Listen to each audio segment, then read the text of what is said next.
एक घर की बैल बसती है और जैसे ही उस घर की मालकिन यानी कि एक महिला दरवाजा खोलती है तो सामने एक बहुत बड़ा फूलों का गुलदस्ता था। उस गुलदस्ते को देखकर वो महिला कहीं ना कहीं आश्चर्यचकित थी कि इतना बड़ा गुलदस्ता हमारे घर में किसने भेजा है। उस गुलदस्ते को लेकर वो अपने घर में रख लेती है और कुछ टाइम के बाद में फिर एक और गुलदस्ता आता है। वो गुलदस्ता आपकी बार जो था उससे कहीं बड़ा गुलदस्ता था। तीसरी बार फिर वही ऐसा होता है कि तीसरी बार जो गुलदस्ता आता है वो उससे भी बड़ा होता है, काफी महंगा होता है। अब ये गिफ्ट आने के जो सिलसिले थे लगातार शुरू हो जाते हैं। एक के बाद एक गिफ्ट आते थे और एक के बाद एक घर में गुलदस्ते आने शुरू हो जाते हैं।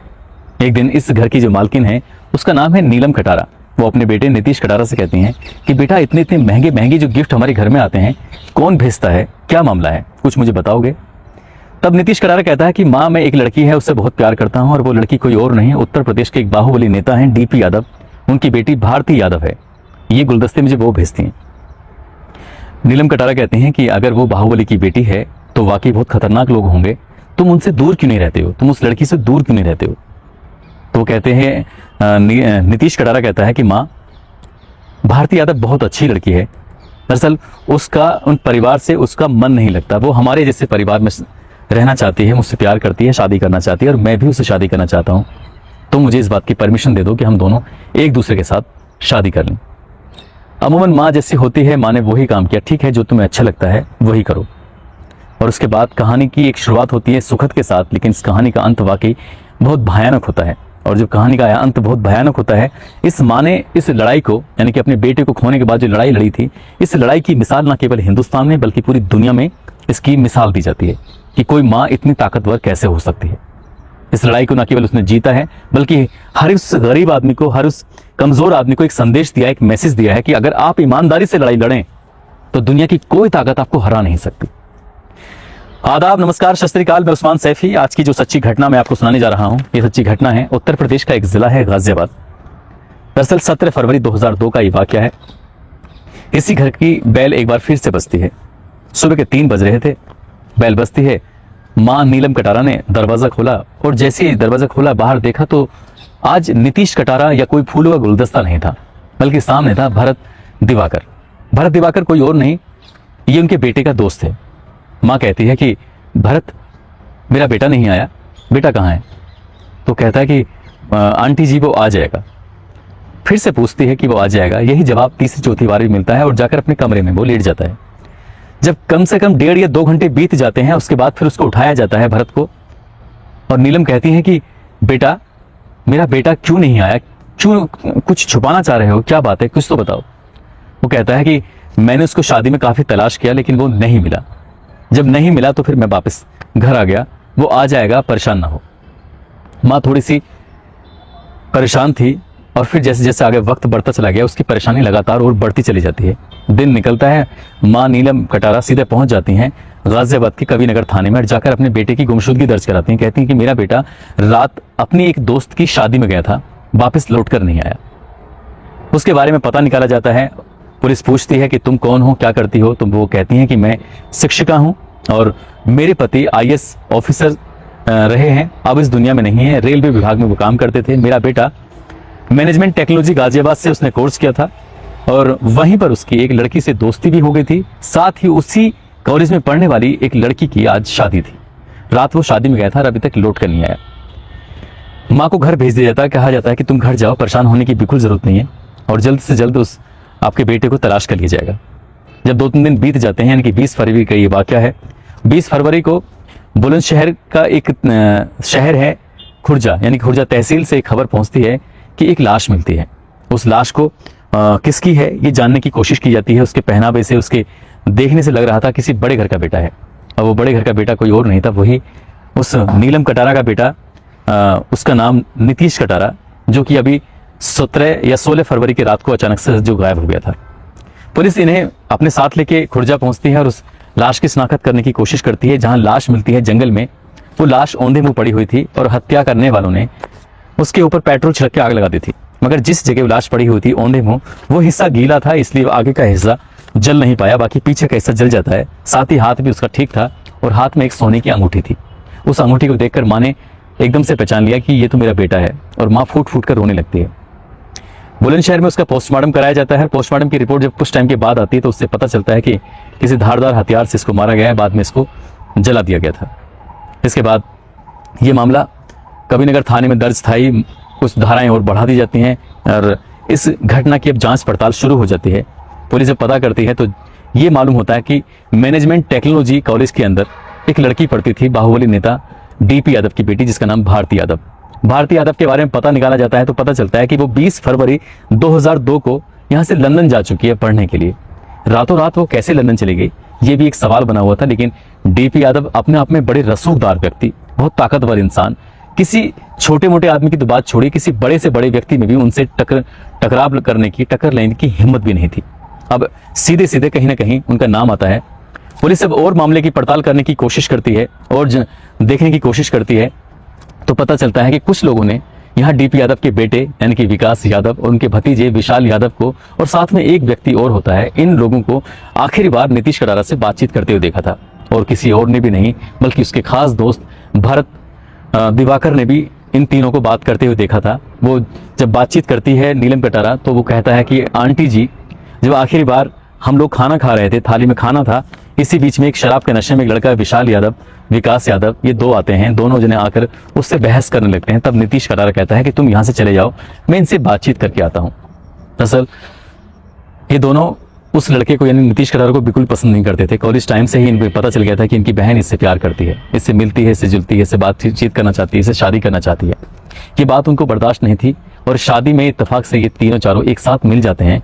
और यही एक मौका था कि इन्होंने पहले न केवल इसका अपहरण किया नीतीश कटारा का, और अपहरण करने के बाद हत्या करके सीधे उत्तर प्रदेश का जिला बुलंदशहर है, बुलंदशहर की तहसील खुर्जा में उनकी शव को फेंक कर उसमें आग लगाती थी पेट्रोल डालकर। पुलिस ने इस मामले की मुकदमा तो खैर दर्ज कर ही लिया था, लेकिन जिस तरह का रसूखदार वाला व्यक्ति था उस हिसाब से लग नहीं रहा था कि मामले में कुछ सफलता मिल पाएगी या फिर यहाँ इस महिला को इंसाफ मिल पाएगा। बता दें कि आपको हत्या के लिए 302, अपहरण के लिए 364, तथ्यों से छेड़छाड़ करने के लिए 201 और साझा इरादा मतलब पहले से ही एक तैयारी थी कि हाँ इसको मारना है, धारा 34 के तहत मुकदमा दर्ज किया जाता है। अब यहाँ ये महिला नीतीश कटारा की माँ जिस वकील के पास जाती थी, वकील भी केस लेने से इनकार कर दिया करते थे, कोई ना कोई बहाना बना दिया करते थे, क्योंकि सामने वाला जो व्यक्ति है वो बहुत ही ताकतवर वाला व्यक्ति है, उसके सामने खड़े होने की भी किसी में उस दौरान तो हिम्मत नहीं थी वाकई।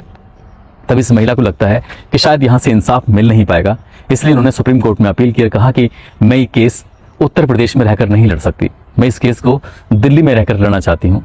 और उनकी अपील को सुप्रीम कोर्ट स्वीकार कर लेता है और एक दिन ऐसा वक्त भी आता है कि इस केस को गाजियाबाद से ट्रांसफर करके सीधा पहुंचा दिया जाता है दिल्ली, और इसकी तारीख पे तारीख पड़ने लगती है। और उसके बाद इसी बीच में इस नीलम कटारा ने अपील की कोर्ट से कि भारती यादव भी इस केस की मुख्य गवाह साबित हो सकती हैं, क्योंकि वो भी उस दिन साथ में थी, इसलिए उन्हें भी कोर्ट में बुलाया जाए।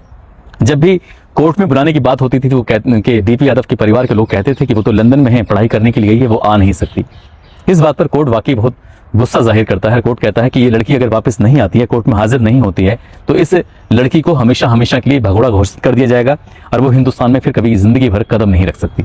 आखिरकार डीपी यादव पर बहुत बड़ा दबाव पड़ता है और दबाव पड़ने के बाद 30 नवंबर 2006 को वो लंदन से वापस हिंदुस्तान आ जाती है। और हिंदुस्तान आने के बाद कोर्ट में जब पेश होती है तो यहाँ पेश होने के बाद तो साफ साफ कह देती है कि हम और नीतीश कटारा एक अच्छे दोस्त थे, हाँ इससे ज्यादा हमारे बीच में कुछ भी नहीं था। मगर नीतीश कटारा की मां ने कुछ ऐसे सबूत कोर्ट में पेश किए थे, चाहे वो कुछ लेटर हो या कोई गिफ्ट हो, ऐसी महंगी महंगी चीज जो वहां से मिली थी, इस बात पर वो उसे डिनाई नहीं कर पाई, उसे वो इनकार नहीं कर पाई। इसलिए पुलिस कोर्ट में कहीं ना कहीं ये साबित हो गया था कि ये दोनों आपस में प्रेम प्रसंग था ही इनका। परिवार के लोग इस बात को पसंद नहीं करते थे। आपको बताता चलूं कि जिस बीच ये मामला हुआ था उस बीच एक आज तक के पत्रकार वो लगातार इस मामले की रिपोर्टिंग कर रहे थे। तब उन्होंने डीपी यादव ने स्वयं फोन करके उसको धमकी दी थी कि अगर तुमने ये खबर चलाने की कोशिश की तो तुम्हें मार दिया जाएगा। वो रिपोर्टर वाकई बहुत डर जाता है और पुलिस में जाकर ये रिपोर्ट लिखाने की कोशिश करते हैं कि मेरी जान को खतरा है, और उनको एक सुरक्षा भी मिल जाती है। साथ ही उस दौरान शम्स ताहिर खान किसी काम से असम की तरफ गए हुए थे किसी मामले की रिपोर्ट करने के लिए। जब असम में काठमांडू गए थे, नेपाल गए थे, जब वहां से वापस लौट के आते हैं तो उनसे डीपी यादव फोन करके कहते हैं कि किसी कोई आपका कोई साथी है रिपोर्टर, वो अनाप शनाप खबर लिख रहा है, उससे कहो कि खबर ना लिखे, अच्छी बात नहीं, इस तरह की खबर लिखेंगे तो अंजाम अच्छा नहीं होगा। वो कहते हैं कोई बात नहीं, मैं समझा दूंगा उसको। ये बात जानने के लिए, क्योंकि अखबारों में लगातार ये बात आ ही नहीं रही थी कि दोनों का आपस में प्रेम था। कोर्ट में ये बात साबित करने के लिए कोशिश की जाती है, जो भी गवाह होते हैं वो मुकर जाते हैं, चाहे वो शादी वाले गवाह थे या वैसे गवाह थे, हर कोई मुकर जाता है। तब शम्स ताहिर खान इस बात की रिपोर्टिंग करने के लिए उसी मैनेजमेंट कॉलेज में जाते हैं, टेक्नोलॉजी कॉलेज में जाते हैं और जाकर वहां पता करने की कोशिश करते हैं कि क्या ये सच था। तो वहां लोग ऑफ द रिकॉर्ड तो कैमरे मतलब आ जाते हैं, लेकिन कैमरे के सामने किसी के आने की हिम्मत नहीं थी। अगले ही दिन शम्स ताहिर खान ने इस रिपोर्ट को अपने टीवी पे चला दिया और टीवी चलाने के बाद असाइनमेंट डेस्क पे एक फोन आता है। वो फोन किसी और का नहीं था, खुद डीपी यादव का फोन था। और डीपी यादव शम्स ताहिर खान से कहते हैं कि आपको अपनी जान प्यारी नहीं है, यदि आप ऐसे ही रिपोर्टिंग करते रहे तो आप सड़क पर चलते हुए पता नहीं कौन सा ट्रक आपको कब मार जाए, इस बात का अंदाजा भी नहीं होगा आपको।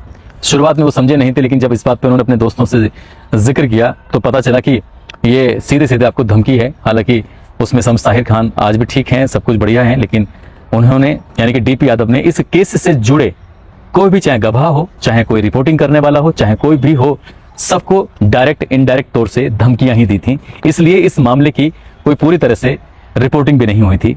वक्त आगे बढ़ने लगता है और वक्त आगे बढ़ते बढ़ते इस महिला ने यानी कि नीतीश कटारे की मां ने हिम्मत नहीं हारी और वो अपनी लड़ाई को पूरी ईमानदारी के साथ लड़ती चली जाती हैं। और फिर इसका एक परिणाम आता है, यानी कि दिल्ली की निचली अदालत से 30 मई 2008 को अदालत अपनी फैसला सुनाती है और कहती है कि विकास और विशाल और साथ में उनका जो एक सुखदेव पहलवान था उनको उम्र कैद की सजा सुनाई जाती है।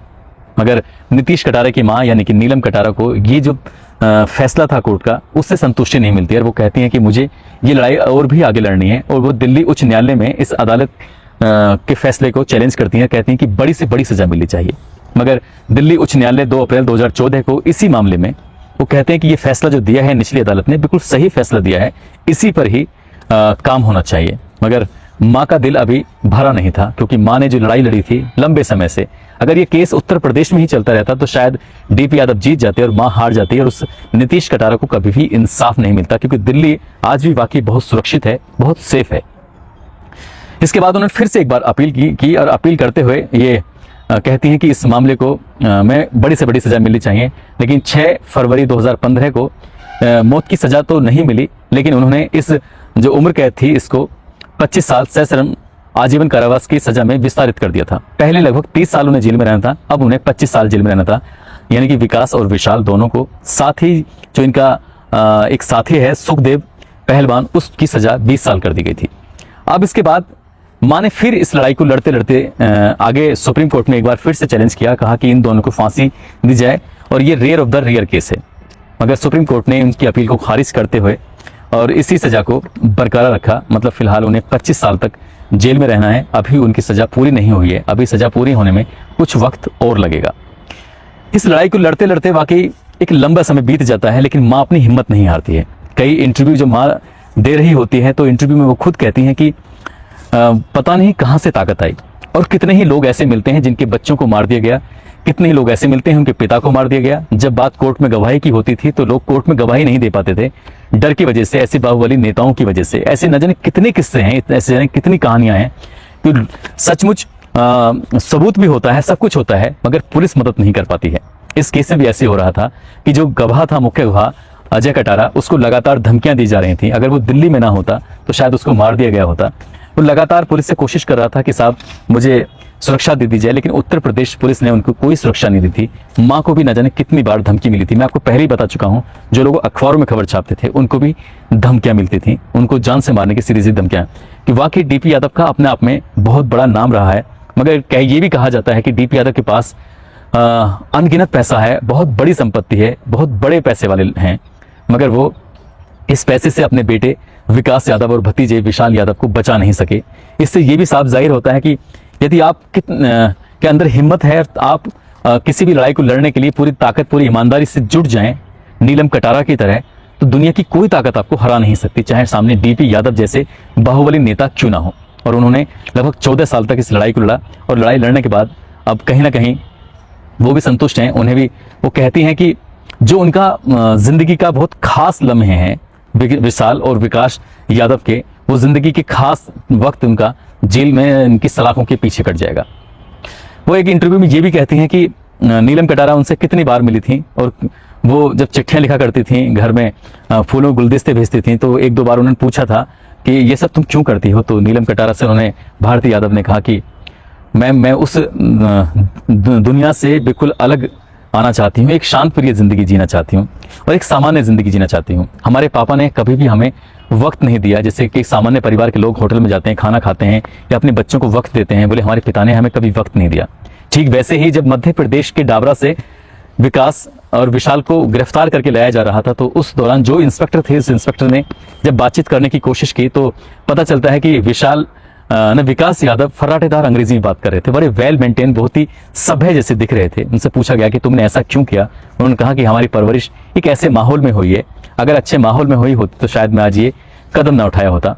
एक और जेसिका लाल हत्याकांड था, उससे भी कहीं ना कहीं विकास का नाम जुड़ा हुआ था और वो जमानत पर उन दोनों बाहर थे, इसीलिए पुलिस ने बड़ी तत्परता से इन्हें गिरफ्तार करने की कोशिश की थी और बहुत कम समय में गिरफ्तार कर लिया था। यानी कि अगर मैं उस डेट की बात करूं तो डेट ये 23 फरवरी को इन्हें एमपी के डाबरा से गिरफ्तार किया था। खैर फिलहाल वो दोनों जेल में हैं और उनकी सजा पूरी होने का इंतजार किया जा रहा है। पिता ने बच्चों के लिए बहुत बड़ी संपत्ति इकट्ठी की थी, आज वो संपत्ति कहीं ना कहीं बेकारी साबित हो रही है। इसलिए पूरी ईमानदारी के साथ अगर कोई भी इंसान जीता है तो वो ईमानदारी में बड़ी ताकत होती है और लंबे समय तक ये सब चीजें चलती हैं। दोस्तों, इस कहानी को सुनाने का उद्देश्य किसी को परेशान करना नहीं है, किसी का दिल दुखाना नहीं है, बल्कि आपको जागरूक करना है, आपको बताना है कि एक फिल्म है KGF, उसमें कहते हैं कि दुनिया में सबसे ताकतवर योद्धा माँ होती है। इस नीलम कटारा नाम की महिला ने यह साबित कर दिया कि दुनिया में सबसे ताकतवर योद्धा माँ होती है। आज इस महिला की जो मिसाल है न केवल हिंदुस्तान में बल्कि पूरी दुनिया में दी जाती है। दोस्तों, अपना ख्याल रखें, सुरक्षित रहें। जय हिंद, जय भारत।